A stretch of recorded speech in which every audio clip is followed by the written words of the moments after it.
పెన్షన్ల పంపిణీలో ఇబ్బందులకు గురి చేస్తున్న పార్టీలకు గుణపాఠం చెప్పాలని కాంగ్రెస్ సీనియర్ నేత రఘువీరారెడ్డి అన్నారు. శ్రీ సత్యసాయి జిల్లా మడకశిర మండలం చందకచెర్ల గ్రామంలో కాంగ్రెస్ పార్టీ నిర్వహించిన ఎన్నికల ప్రచారంలో ఆయన పాల్గొన్నారు. స్థానిక ఆంజనేయ స్వామి ఆలయంలో ప్రత్యేక పూజల అనంతరం ప్రచారాన్ని ప్రారంభించారు.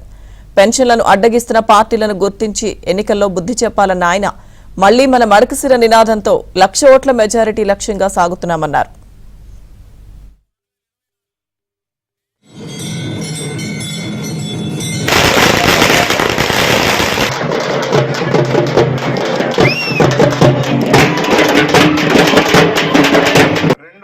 సంవత్సరాల లోపల ప్రతి ఇంటికి కుళాయి ద్వారా నీళ్లు చివరికి అది అందుకుంటారు. వాళ్ళ మీద ఈ పెన్షన్ల మీద ఆడుకుంటా ఉన్నారు.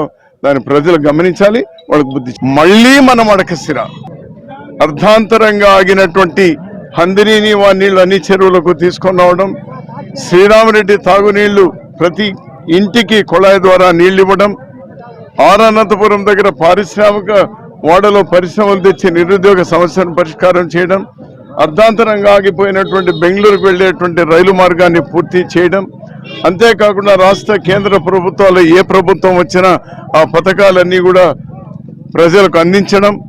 1,00,000 ఓట్లు నా లక్ష్యం. మడకశిరలో 1,00,000 ఓట్లు. ప్రతి కుటుంబంలో ఒక ఓటు నాకు వేసి